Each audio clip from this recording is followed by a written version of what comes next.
In last week's parsha, we see that Abraham is running to do the will of the wafers that are coming on his side.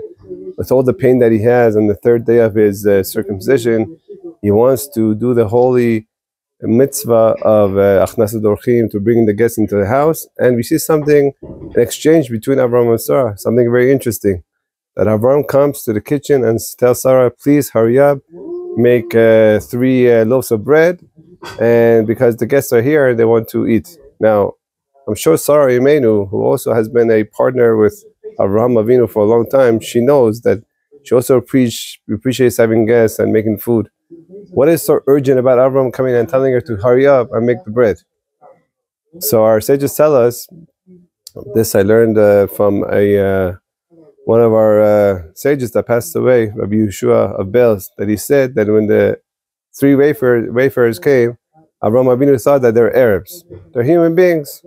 But Sarah Imenu, which our sages tell us, she was a bigger prophet than Abraham. She saw that there were angels already. And angels, they don't eat food. They're angels. They eat, they don't eat. So, but since Sarah Imenu did not want to bring Avraham Avinu down and say, hey, these are not human beings, these are Arabs, they don't eat. That's why she didn't hurry up to make the food. But she was such a modest woman, and she had such honor for her husband, that she made the food anyway. And she did the rason of her husband. She did the will of her husband. And that's the true beautiful relationship that Abraham and Sarah had.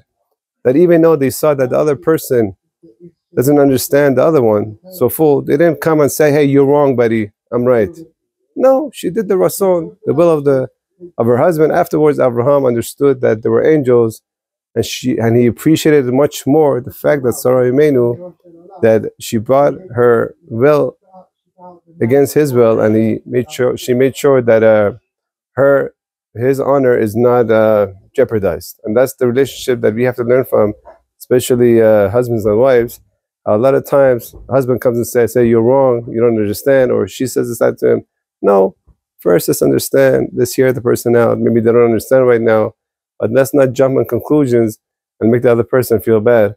And that way, it will lead us to a better relationship, and we'll have a house like Abraham and Sarah.